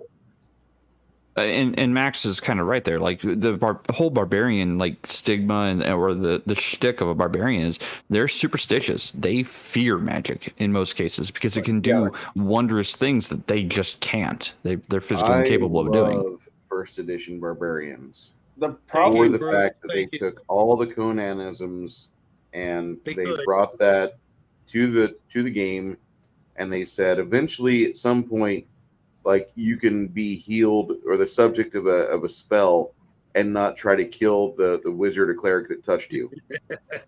Level 7. I hear people say shit like, oh yeah, well, after I turn level 4, I'm gonna just swap on over and dip into a couple levels of barbarian. And I'm thinking, you're gonna wander off to some steep tribe, and I'm gonna fucking detail the butt fucking they give you, and then they hang your corpse at the edge of the fucking land which they hunt on, and you will be a scarecrow till the crows peck you to death. Get away from me with that shit. Well, I think that every character at creation should kind of, follow a certain sort of path that actually makes sense. Obviously some things are going to happen along the way, but if you're culturally raised a certain way, it's going to be kind of hard to rail against that. Not saying it's the end all absolute engraved in stone. There are obviously going to be exceptions along the way, but the average person of a certain, background is probably going to lean toward what they know, as opposed to every single character is going to try to optimize their character professions to come up with the most badass by the numbers character they can come up with. No, if they multi-class, they have to give me a reason why. Kai was disagreeing with me. I'll circle back to that. I think Kai wanted to say something. We'll get you in a minute, Connell. I don't like the idea of having to have just as much as I hate the idea of players having a prescribed idea of what they're going to do from level 1 to level 20 or from whatever to whatever high level of a game.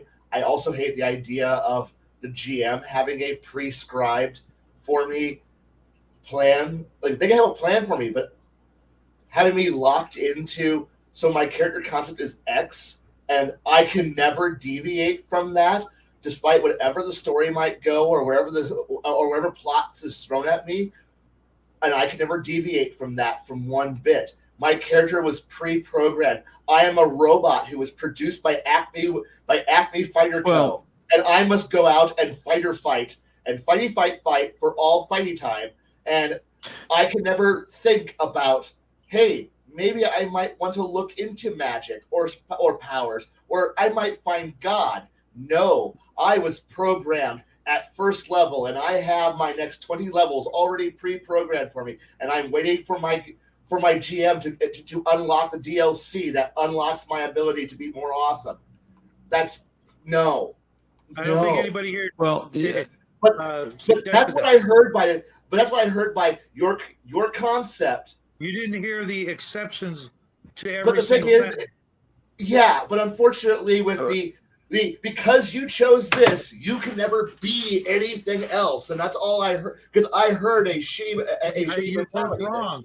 because I said they would Well, be more likely to, not absolutely must. But be more likely. I think Be more likely means that now I have to do 3 times more work to beat your preconceived assumptions about me. That's I have right there. I have a character. So my idea might not be able to work, but now I have to beat not just your prejudice, but now I got to figure out how to manipulate you and the game to be able to play the character that I would want to, because that's where the story has led things to.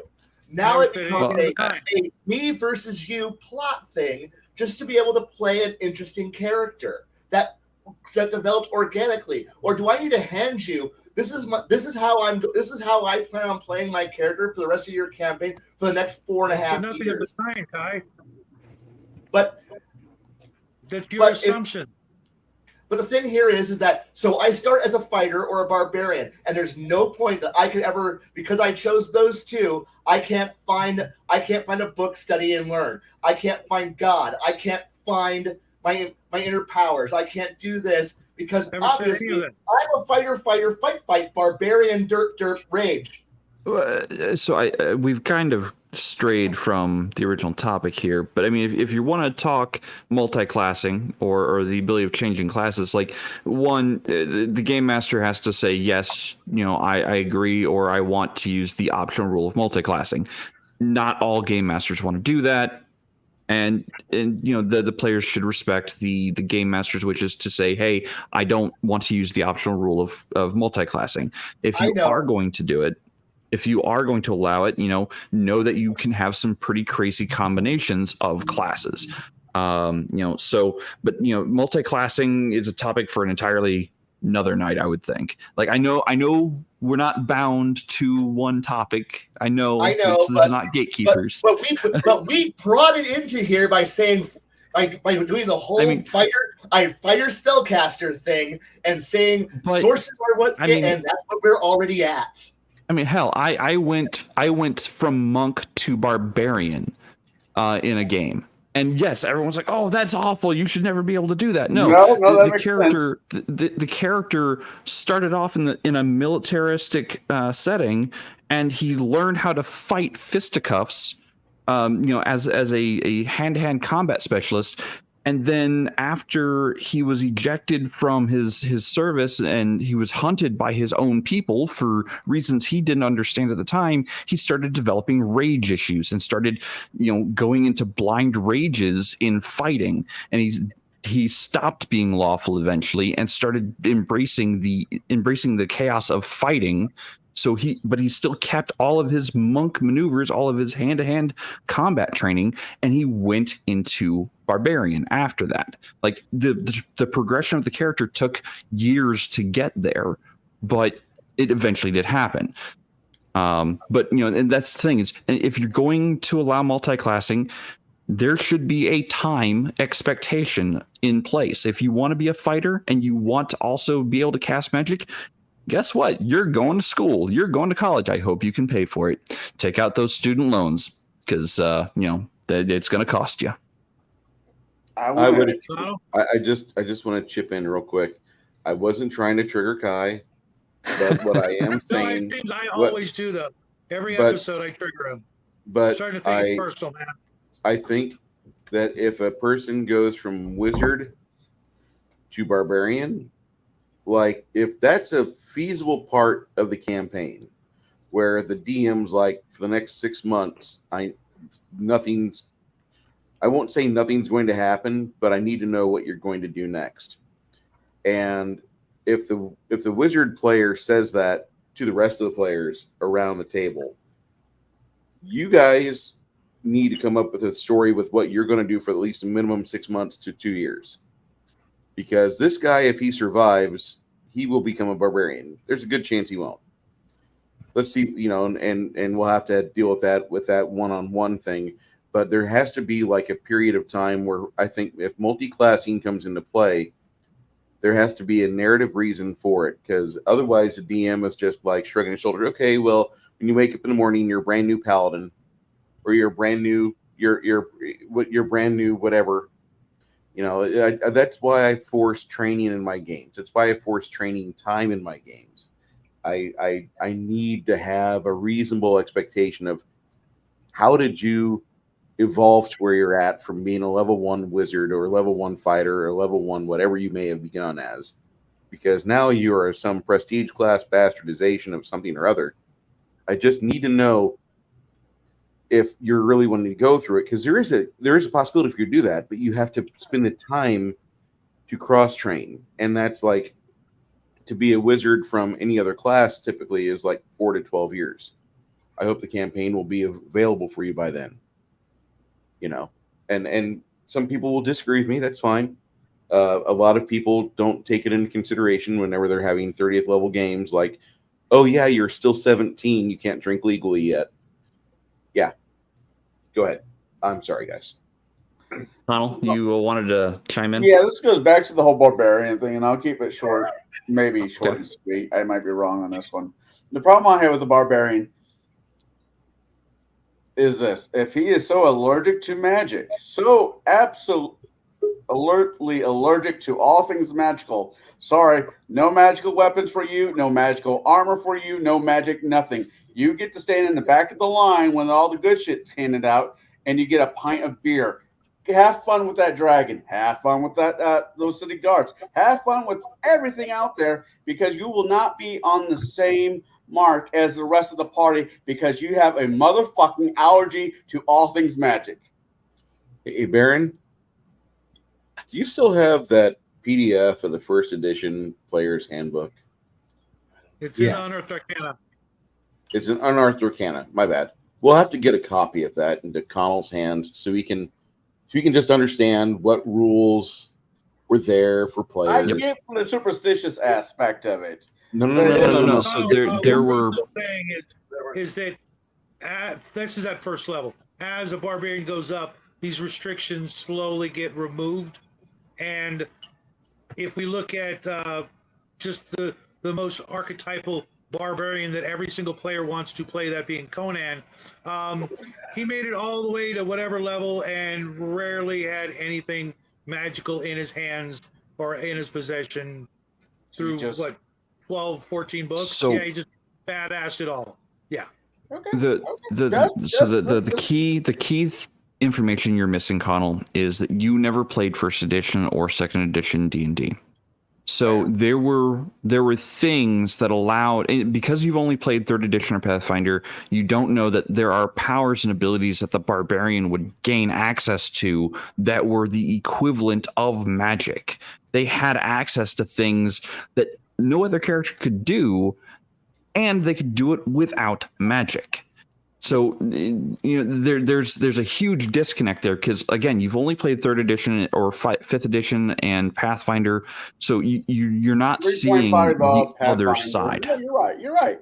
There's a lot of edition I have not played, but here's the thing: except for maybe there might be large groups of people out there still playing first or second edition. The train is going in one direction, and most players moved along with the train. No, I'm not going to say most players. I'm going to say. Go ahead, Bruce. I was just going to say the train right now is moving quite the opposite. A lot of people are delving into OSR. They're going straight into the older systems, or the systems that are based on what we grew up playing or what was before our time. And there's nothing wrong with going with the flow of the train or walking back on the tracks to see where it came from. I prefer both, because there's a reason why the games are the way they are today.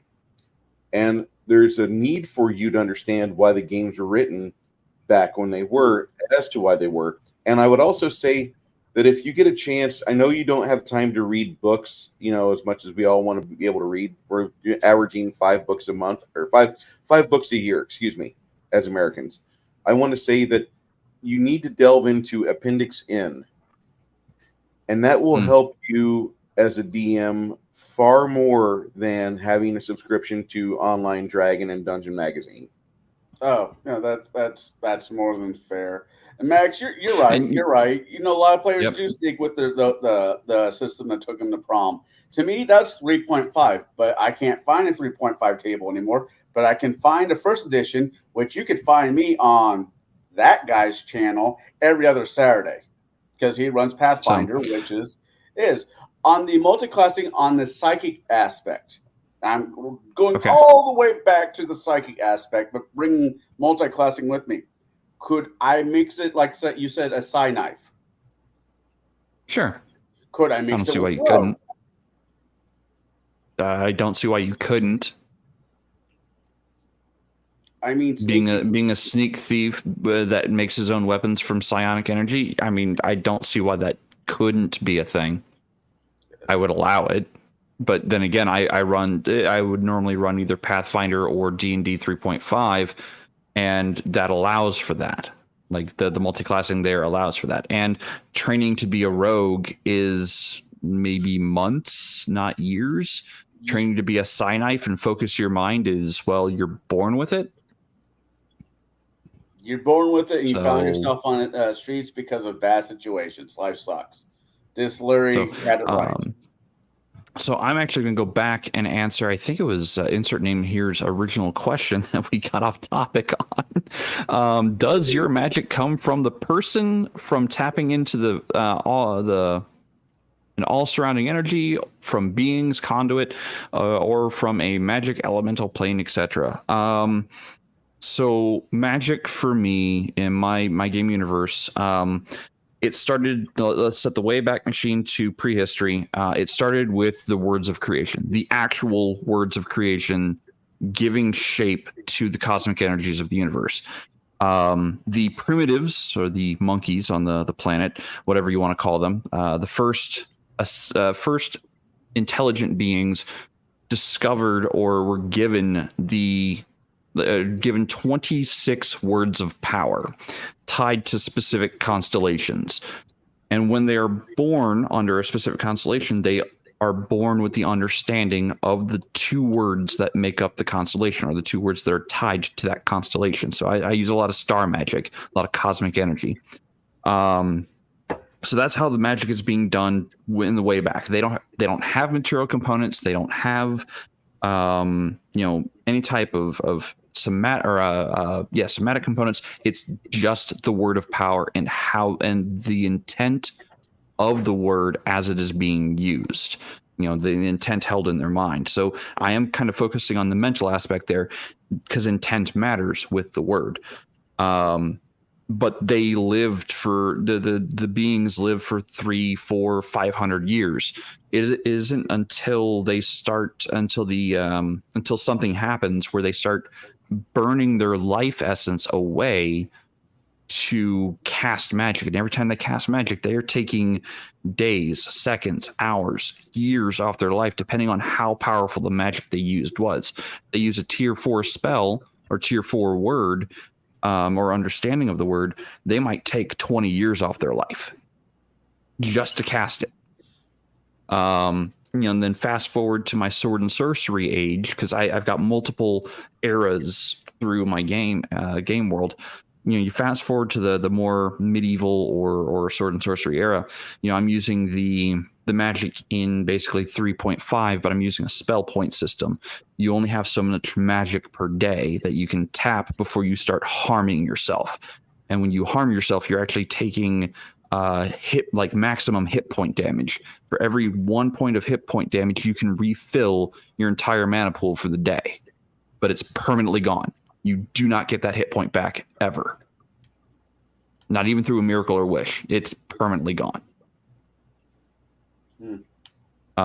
So for me, the magic comes from the universe and life.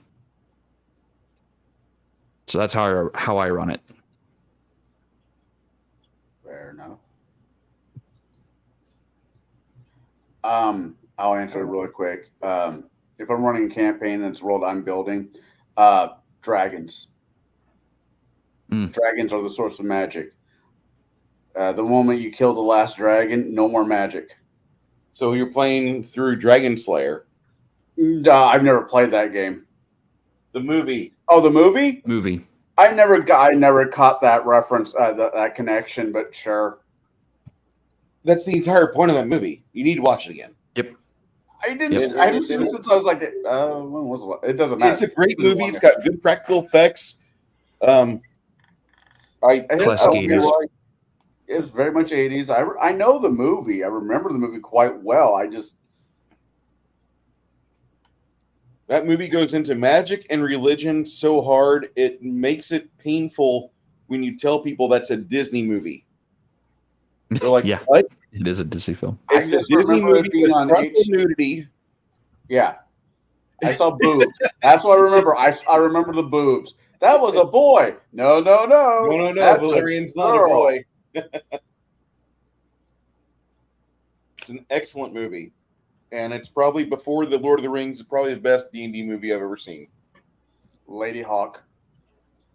Ah! Oh my God! All right, I can't Garrett, believe those words take came out of your mouth. screen control before I fuck it up. I don't know. Dragonheart. Oh dear God! Should have just stuck with Can Lady someone Hawk. mute him? Should have just Hey, stuck it with has Lady. fucking Sean Connery in it. Whoop. So does Stardust. If you don't watch it, Yeah, Zardos. Oh my goodness. finish is bad. The gun is good. So and not to step on any toes, I hope some of our insights to magic and psionics have been invaluable to some. I know several people will disagree with several members or some, maybe even all of us on this I want topic. that. I want you to disagree. Because if you're not disagreeing, you're just nodding your head going, oh, that sounds pretty good. If you don't delve into it yourself, if you don't try to figure out this for your own self on your own game, then what exactly are you achieving? How can you exactly talk about your own world, at least at length? Well, I get to run the Forgotten Realms, and, Ed Greenwood already did a lot of writing for me. I mean, sure. Yeah. If that's the way you want to run games, like I'm not going to bash you for it. A lot of people do that. Yeah, I'm gonna everybody's back got to on it. start somewhere.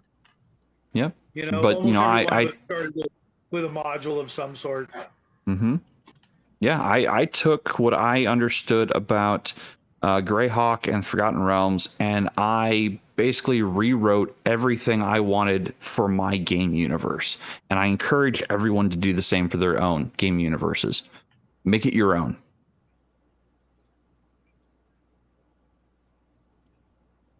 %. Otherwise, Yeah, you're not really Gamer, dungeon I'm mastering, right you're there trading. with you. So, what other questions do we want to field on this topic before we wrap this up, or do we want to wrap it up at this point, Baron? What do you I think we've kind of beat this horse down. I didn't mean to beat it down. I mean, I wanted to get Jade's opinions on things. I wanted to delve into Shadow's ideas more because he promised a lot of things which he did get into tonight, and I was very thankful for that. My pleasure, man. Oh no, you did good. Connell, what's your movie for this coming Sunday? Oh, it's Oh, fucking 1985 it's an It is 80s. Ferris Bueller? Yeah. Okay. Ferris Bueller. I'd asked somebody else, and they That was said right. that. I was. Thank you. Yeah, it was you, Jade. It's a very good day to take the day off. I recommend that to all watchers. Just don't show up. Go outside, watch a ball game, do something, because we're taking the day off too. So we're going to be watching Ferris Bueller's Day Off with a creepy pedophile principal, a guy who should be sitting in prison in Ireland for running people over while drunk, and a woman that everybody forgot about in Hollywood. I didn't forget about Jennifer Grey. Well, that doesn't surprise me. Actually, I remember her from Legends. That's why I like to remember her from. She wasn't in Legend. I know. Okay. Jade, aside from unpacking Yes, sir. your wonderful He's done items for the that night. you have, aside from unpacking everything from your wonderful trip to the nation's racing capital, aside from that, what do you have planned for this week? You going to be working on any new videos or? So this week I am going to be working up the next Gatekeepers episode, and we're going to be having, well, Max Liao from Legion of Myth on Gatekeepers this coming Wednesday. And I'm going to be working with him on what that episode's going to exactly entail. I believe we were covering, I think it was a trial and error. How do you develop your campaigns? And, this is mostly from an outside observation of mine, for a DM I know who had been struggling for many months trying to get his game off the ground and fighting his players the entire way. So check us out on Wednesday next week for Gatekeepers. Yeah, Fun Max fact, Musing. He used to be the owner of that. Max used to run Gatekeepers. Yes, he do. Yes, he did. I got the sister and girlfriend mixed up. One from Dirty Dancing and the other one from What you've done is much better, Jade. No offense, but he has a lot. He has a lot. And the reason why he handed Gatekeepers to me is because he was doing a lot of things and he didn't have as much time for it as he wished. But he gave it to me and I took it and I tried to run. I've been trying to run with it, and make it as good as I can. When I put myself into something, I put myself 110% into something. I would like to say that there is a lot of people that really enjoyed what you did last night. I was listening to James talk about last night's show with Gatekeepers, and he was just really impressed as hell by you. I don't know what you guys did. I don't know what all was said or achieved. I haven't gone back and watched it yet. Might do that tonight. But you've been doing really well with Gatekeepers. Even though the numbers might not show you what you deserve, a lot of people are taking note of your project. Awesome. That's all I can ask is, nope, go ahead. No, yeah, that's all you can really ask, isn't it? Yeah. Khymerion. Khymerion. Six Nation, I knew that. Yep. Saturday. Are you ready for Volume 4 of Chymerion's Musings? Sure. You want to get started at 9 or whenever we get there? Yeah. Sure. Okay. Because I don't know what your schedule is, and so I'll just keep it at 9 the way it is. Mine's pretty lazy right now, so on Saturday. Fantastic. Baron G-Rock. Yes. Know you're going through a bunch of stuff right now. You have a link for your Blackout Coffee. I could throw my link out there, but I'd rather you make some money. Go ahead and throw that in the chat. I'll do this ad read. All right, for those of you that like good stout coffee, stuff that kicks you and says, wake up, son of a bitch, go make money. That is Blackout Coffee. This is a small batch coffee company out of Florida. They're on a mission right now to be completely funded for their work. So they're offering an IPO, basically. You can go and get involved with their company for like $198 and have a significant stake within that company. They are very much protective of the Second Amendment. They love the First Amendment. They're very much American patriots. It is founded by an American veteran. So if you want to support a company that has your back, and in this environment, that really is kind of helpful. Blackout Coffee. Garrett's got the code right there for you. Go ahead and click that. We both are ambassadors for them, but I want Garrett to throw some extra cash in his till, so appreciate you doing that. And we really love that company. I like the Reaper, Morning Reaper. Good blend of coffee. Baron, what's your favorite blend of coffee they make? Actually, it's a Snickerdoodle. I actually, of course, I have a slight obsession with Snickerdoodles anyway. It's usually when Christmas time rolls around, my mom usually sends a little thing over with cookies, and that's the majority of what's in there. So, yeah. Badass. Okay, well, My next appearance will be on Saturday with Mr. Khymerion. We are doing Chymerion's Musings on that channel.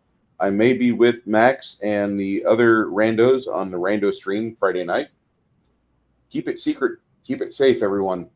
I thank you so much for spending your time with us, and we look forward to being with you next Thursday night as well.